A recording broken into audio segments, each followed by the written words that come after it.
할렐루야. 마태복음 우리 10장 이 말씀은 많이 들은 말씀이기도 합니다. 그런데 우리가 이 말씀을 읽으면서 생각해야 될 중요한 내용이 하나 있습니다.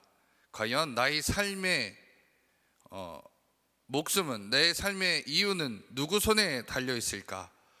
우리의 삶의 성공은, 우리의 삶은 과연 누구의 손에 달려 있는가라는 겁니다. 우리는 이 내용에 대한 답은 너무도 잘 알고 있습니다. 하나님의 손에 달려 있다. 이것은 우리는 분명히 알고 있고, 그렇기 때문에 여러분들이 주님 앞에 나와서 기도를 하고 하나님께 나아가는 이유 중에 하나입니다. 그렇기 때문에 우리가 여러 가지 어려운 일들, 힘든 것들, 질병의 문제나 환경의 어려움들이 처했을 때 우리는 주님 앞에 나와서 기도합니다. 그리고 나서 하나님께 도와달라 얘기하죠. 그런데 우리가 실제로 이런 문제가 있음에도 불구하고 하나님께 모든 것이, 모든 주권이 하나님께 달려있다라는 것 알면서도 우리가 하나님을 의지하지 못하고 하나님께 나아가지 못한 이유는 대부분 성경에서 그 답을 찾지 못하기 때문입니다.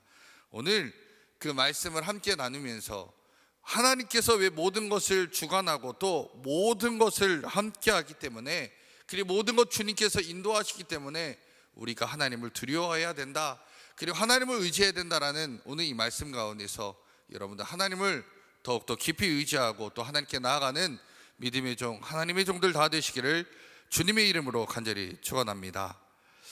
우리나라 사자성어 가운데 청출어람이라는 말이 있습니다. 청출어람 들어보셨죠? 네. 청출어람, 제자가 스승보다 낫다라는 말입니다. 제자가 스승보다 낫다, 뭐 그런 경우가 많이 있기도 합니다. 그런데 오늘 우리가 읽은 말씀에서는 예수님께서는 완전히 반대의 얘기를 하십니다. 제자가 스승보다 나은 게 아니라 누가 더 낫다고 얘기하죠? 예수님이 더 낫다라는 것을 예수님 스스로 말씀합니다. 제가 풀어서 얘기하면 이런 겁니다. 너희가 나보다 낫느냐? 너희가 나보다 더 심한 고통을 받겠느냐? 또 너희가 나보다 더 힘들겠느냐? 너희가 아무리 미움을 받고 박해를 받는다고 해도 너희들이 나만큼 받는다고 말할 수 있느냐? 그러나 만약에 너희가 박해를 받는다면 너희가 주인의 길을 따른다고 생각하라. 이게 오늘 우리가 읽었던 본문의 내용을 쉽게 풀이하면 이런 내용입니다. 우리가 살아가는 순간순간마다 예수 믿는 자들에게는 박해와 고난이 따라오기 마련입니다. 그런데 하나님, 나에게 왜 이런 어려움이 이렇게 많습니까? 왜 내 삶 가운데 이런 고난과 고통만 있습니까? 저도 꽃길만 걷고 싶고요, 평안한 길만 걷고 싶습니다 라고 말할지 모르겠습니다. 근데 예수님이 이렇게 얘기하는 겁니다. 너희가 박해를 받거든 너희가 주인의 길, 즉 예수님의 길을 걷고 있다라고 생각하라입니다. 그러니까 그럴 때마다 우리가 생각해야 될 것은 하나님, 제가 걷는 이 길이 너무 고통스럽고 힘이 들고 아프지만 저 또한 지금 예수님의 길을 걷고 있는 줄 믿사오니 하나님 나와 동행하여 주시옵소서 고백할 수 있는 저와 여러분 되기를 간절히 축원합니다. 여러분, 우리가 신앙생활할 때 박해라는 것이 따라올 때가 있습니다. 그런데 예수님께서는 뭐라고 하시냐? 두려워하지 말라라고 얘기하십니다. 왜 우리는 두려워하지 말아야 될까요? 그리고 이 박해가 우리에게 올 때 과연 우리들은 이 박해, 어려움들을 어떻게 견뎌내야 될까요? 바로 예수님께서는 오늘 본문에서 이것에 대한 답을 세 가지로 얘기하십니다. 첫 번째로는 언젠가 그 진실은 드러날 것이다 라고 말씀하고 있습니다. 26절에 보니까 이렇게 얘기합니다. 그런즉 그들을 두려워하지 말라. 감추인 것이 드러나지 않을 것이 없고 숨은 것이 알려지지 않을 것이 없느니라. 아멘. 세상은 여러분 참 불의할 때가 많이 있습니다. 불의할 때가 너무도 많이 있죠. 그리고 거짓이 더 많이 보이기도 합니다. 그런데 때가 되면 모든 것이 하나둘씩 양파 껍질 벗겨지듯이 벗겨지는 것들을 보게 됩니다. 어느 순간에 이것들이 공개적으로 선포될 날들이 따라온다라는 겁니다. 그래서 예수님은 뭐라고 하시냐면 27절에 내가 너희에게 어두운 데서 이르는 것을 광명한 데서 말하며 너희가 귓속말로 듣는 것을 집 위에서 전파하라 라고 말씀하고 있습니다. 지금은 내가 너희에게 진리를 비유로 말하고 있지만 나중에 너희들이 이것을 공개적으로 선포하는 날이 올 것이다 라고 말씀하고 있는 겁니다. 예수님께서 살아계신 동안 이스라엘과 로마 정부의 관계는 아주 적대적이었습니다. 그렇기 때문에 서로에 대해서 좋게 생각하는 게 아니라 비난하고 또 잡아서 죽이기도 하고 처형하기도 했던 게 당시에 이스라엘과 로마와의 관계였고, 그 이스라엘 안에 새로운 종교가 하나 생겨났는데 바로 기독교라는 거였죠. 여기서 사람들이 모이기 시작하니까 많은 기독교인들을 박해했고 또 잡아서 옥에 가두기도 하고 또 처형하기도 했습니다. 그래서 이스라엘 민족들 중에서도 특별히 기독교인들에게 엄청난 탄압과 박해가 따라왔습니다. 이것에 예수님께서 이런 얘기를 한 거죠. 너희들이 지금은 박해를 받지만 언젠가는 너희들이 하나님의 말씀을 공개적으로 이야기하는 날이 올 것이다 라고 말씀하고 있는 겁니다. 그날 중에 지금도 그 날에 속하기도 하고 나중에 이스라엘 로마의 콘스탄티누스 대제 때는 로마 안에서 기독교가 국교화되면서 복음 전파하는 일이 수월하게 되기도 했습니다.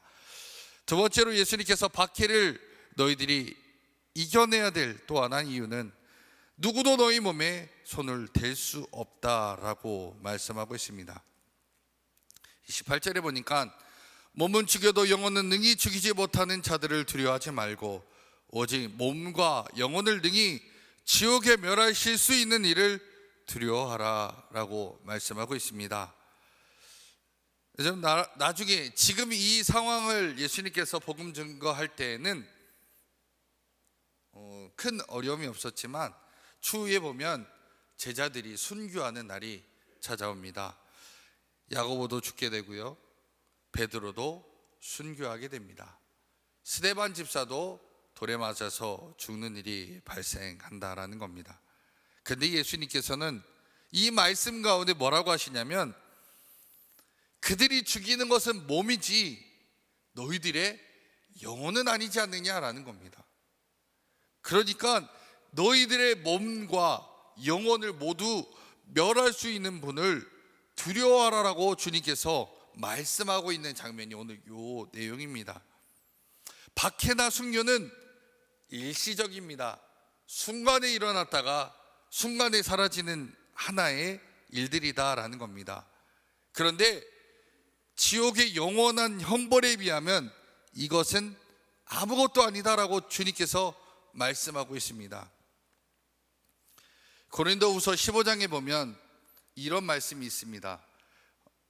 우리의 몸이 이렇게 살다가 어느 순간에 다 죽습니다. 다 알고 계시는 내용이시죠. 죽는다라는 건 무엇입니까? 우리 육신과 영혼이 분리되는 일이 죽음이다라고 얘기하고 있습니다. 근데 죽으면 내가 갖고 있는 이 몸뚱이, 이 육신은 썩어서 없어집니다. 요즘은 뭐 썩어서 없어지기 전에 우리가 그 화장장에 가면 이제 불에 다 태워서 나중엔 뼈가루만 나와가지고 이제 이거 담아서 오죠. 아무것도 아닌 한 줌의 흙이 되어서 나옵니다. 그런데 고린도후서 15장이 뭐라고 표현하냐면 우리가 나중에 다 죽지만 영원히 썩지 아니할 몸을 입고 다시 태어난다라고 얘기하고 있습니다. 영원히 썩지 아니할 몸. 지금의 몸은 썩고 없어지는 몸입니다. 그러나 나중에 예수 믿는 자든 믿지 않는 자들이든 썩지 아니할 몸, 없어지지 않을 몸, 사라지지 아니할 몸을 가지고 다시 부활한다는 겁니다.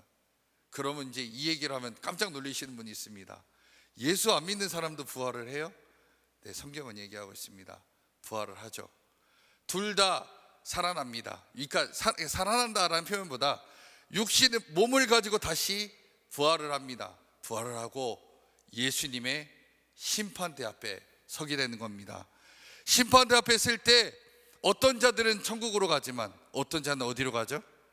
지옥으로 갑니다. 뭐 중간에 어디 이렇게 다리 걸치고 양다리 이렇게 있는 건 없습니다. 둘 중에 하나입니다. 그러나 이 몸은 영원히 사라지지도 않고 없어지지도 않는 몸입니다. 그래서 이 몸을 가지고 천국에 가면 영원한 삶을 살지만 이 몸을 가지고 지옥에 가도 영원한 삶을 삽니다. 그런데 이 몸은 없어지거나 사라지지 않는다고 제가 말씀드렸습니다. 지옥에 가면 영원한 고통을 있는 그대로 받고 있는 그대로 그 아픔과 문제를 그대로 몸으로 느끼면서 영원히 사는 겁니다. 아까도 제가 말씀드렸습니다. 우리는 칼로 이 팔을 자르면 팔이 어떻게 되죠? 없어지는 겁니다. 썩어서 없어지죠. 접합을 하지 않는 이상은 없어집니다. 그러나 지옥에 가면 어떻게 되나요? 이 팔은 영원히 저에게 붙어 있습니다. 잘라도 다시 붙어 있고 없애도 다시 그대로 있는 겁니다. 고통을 받지만 언제까지요? 영원토록 받는 겁니다. 그렇기 때문에 여러분 지금 뭐 지옥 가면 끝이지라고 생각하지만 그게 아니다라는 거예요. 영원이라는 거예요. 제가 말씀드렸죠?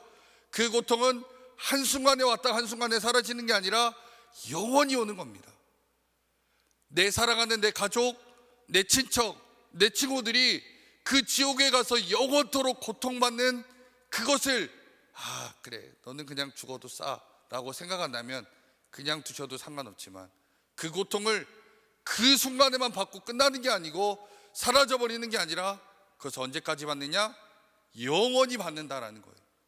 그러기에 여러분들 그런 자들을 건져내고 구원에 대한 역시 이 의무와 그 삶의 목적이 여러분에게 있다라는 겁니다.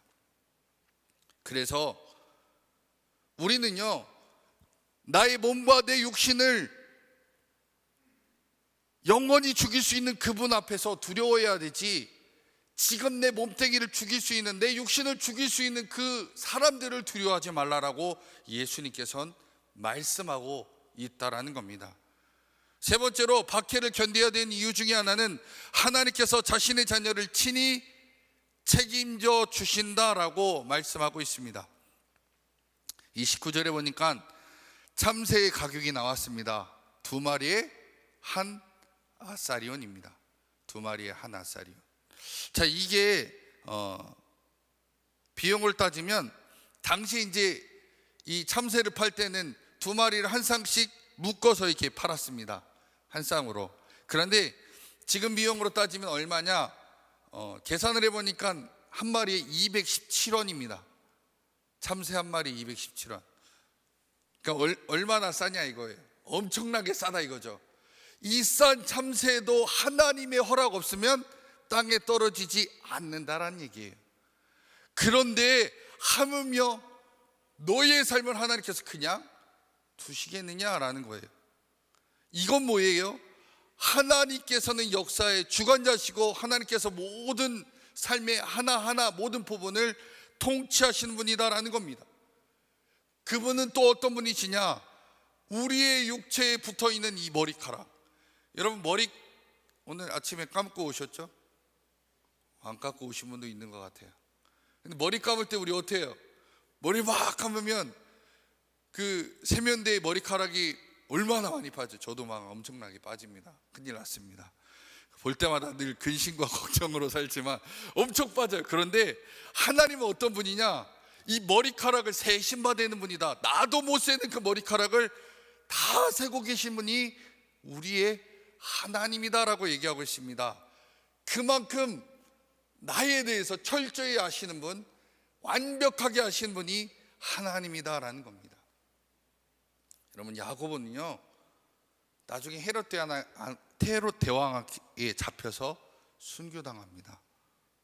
그런데요 이것조차도요 하나님께서 허락하지 않으면 이 몸은 어떻게 됩니까? 풀려날 수 있어요. 그러나 이 순교조차도 누구의 허락이냐? 하나님의 허락이 있었기 때문에 야고보는 순교할 수 있었다는 거예요. 여러분, 스데반 집사가 복음을 증거하다가 사람들에게 돌에 맞아서 죽습니다. 이것조차도 누구의 주권이냐? 바로 하나님의 주권이다라는 거예요. 여러분, 베드로도요 복음 증거하다가 근데 잡혔어요. 그런데 어떻게 되죠? 하나님께서 그를 풀어주십니다. 그래서 나중에 제자들을 다시 만나게 됐고 그들과 함께 다시 복음 전파하는데 쓰임을 받게 됩니다. 이거 왜 그러죠? 바로 모든 주권은 누구의 손에 달렸냐? 바로 우리 하나님 손에 달려있다라는 겁니다. 그러니까 우리가 어떠한 삶의 결과를 맞이해도 이거는 누구의 주권이냐? 하나님의 주권이고 하나님께서 이끄십니다라는 겁니다. 그것이 좋게 우리에게 다가올지라도, 때론 또 나쁘게 다가올지라도 그것에 대해서 우리가 원망하거나 불평하는 게 아니라 그것을 인도하실 하나님, 그 하나님께 모든 것이 달려있으니 이것조차도 감사하게 여기고 그 가운데서 우리는 하나님께 찬양하고 영광 돌릴 수 있는 믿음의 자녀가 되어야 된다는 겁니다. 내게 어려움이 찾아왔다고 해서 하나님 왜 내 삶 가운데 이런 어려움만 있습니까? 이게 아니라 하나님, 이 어려움이 내게 왔지만 이것조차 하나님께서 나에게 맡겨주실 또 하나의 일인 줄 믿습니다. 잘 견뎌내게 하시고, 또한 그렇지 않냐 할지라도 나는 하나님으로 말미암아 즐거워하고 찬양할 수 있는 종이 되게 하옵소서. 고백해야 될 것이 우리의 고백이어야 된다라는 겁니다. 자, 32절에 이렇게 얘기합니다. 두려워하지 말라. 너희는 많은 참새보다 귀하니라. 저와 여러분들은 어떤 참새보다도 참 귀한 존재이죠. 정말로 소중한 존재입니다. 제가 이 교회학교 아이들에게 이런 얘기를 했습니다. 우리들의 값어치는 얼마일까요? 여러분들의 값은 얼마일까요?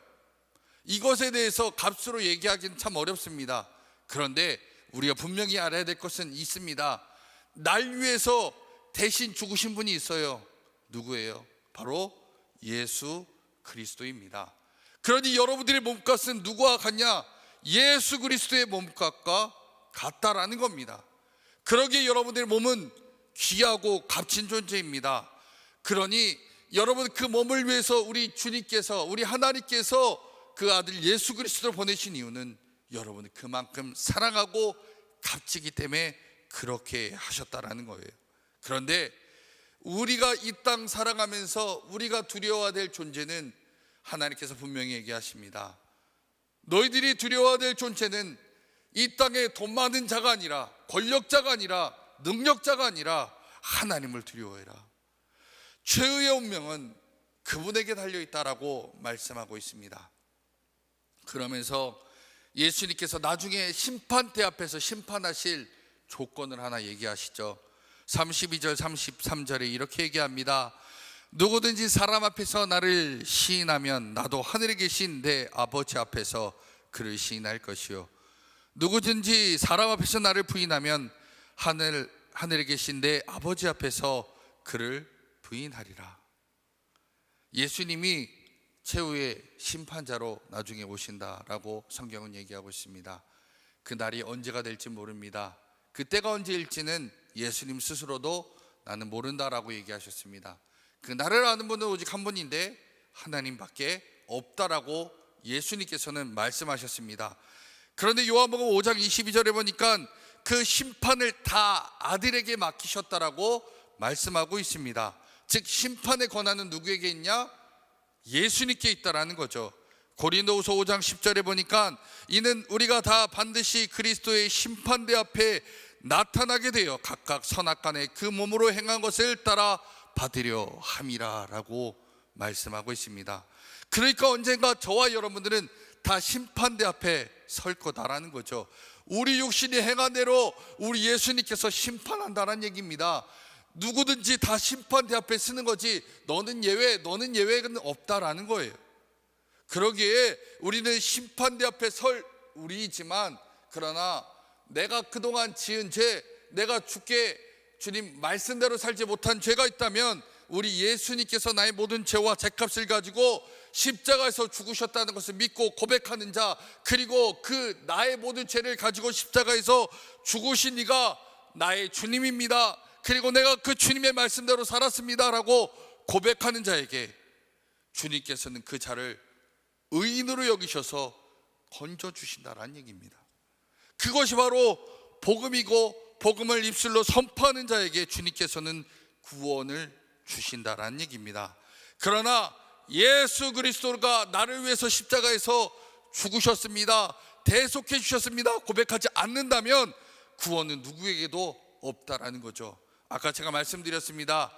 영원히 죽지 않은 몸을 가지고 그 사람은 지옥불에 던져진다라는 겁니다. 그 고통은 영원토록 당하게 된다라는 거죠. 그러기에 우리 오늘의 이 말씀을 쭉 보면서 우리가 해야 될 얘기는 뭐냐? 언젠가 우리 모두는 예수 그리스도의 심판대 앞에 다 서게 된다는 얘기입니다. 그것을 염두에 두고 살아라라는 거예요. 예외는 없습니다. 모든 사람들은 예수 그리스도의 심판대 앞에 서게 될 겁니다.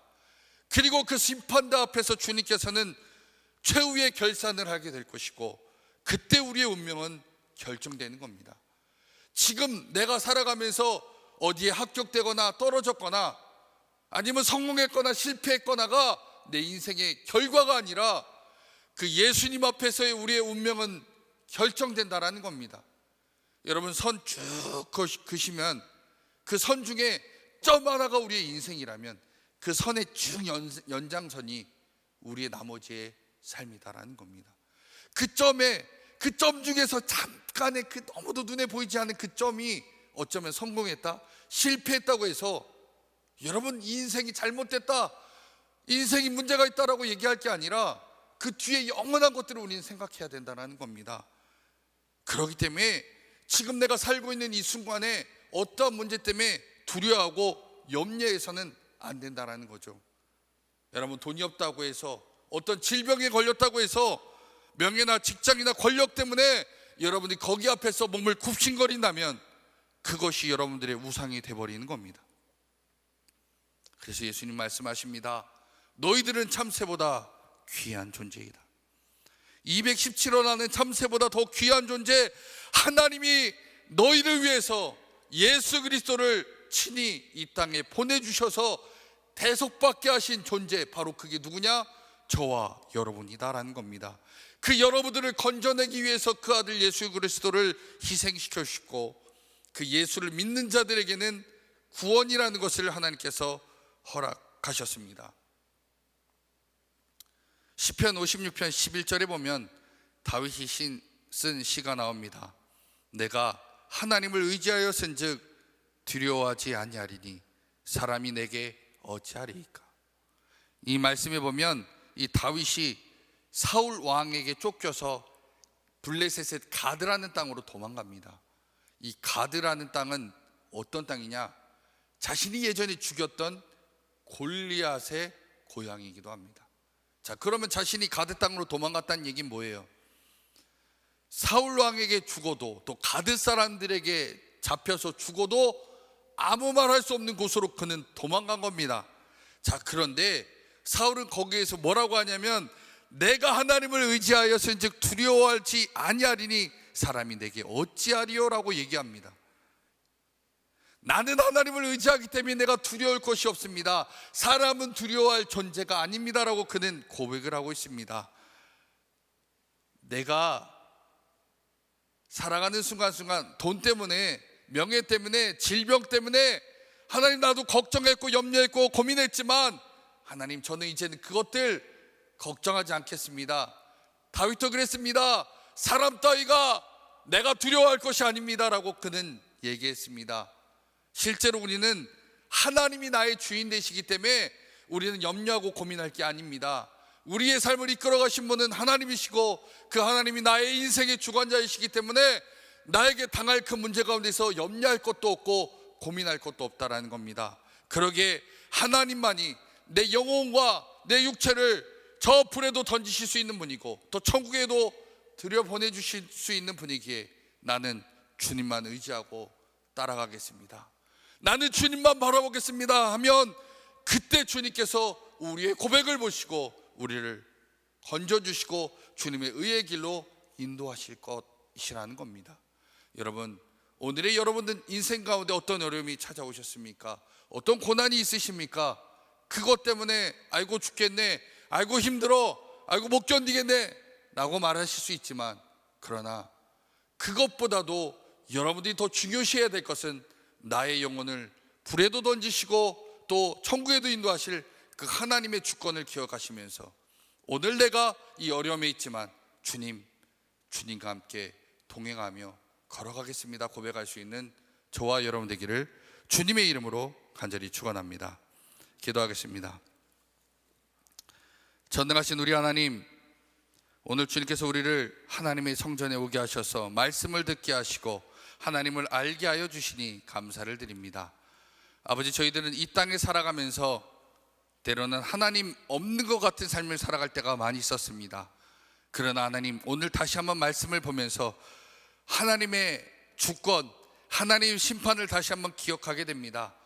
지금의 삶의 문제 때문에 우리가 두려워하고 원망하고 염려하는 것이 아니라 하나님께서 이끌어 가신 우리의 인생을 기억하면서 때로는 그 문제 가운데서 힘들고 어렵지만 그러나 주님께서 건져 주실 것을 기대하며 소망하며 오늘의 삶을 이겨내게 하여 주시고, 그 모든 어려움 가운데서도 하나님의 주권을 인정하며 지금의 이 문제보다도 더 큰 하나님의 심판대가 우리 눈앞에 있으니 그것을 두려워하며 염려하며 고민하면서 우리의 삶을 주님 앞에 살아가는 귀한 존재가 되길 소망합니다.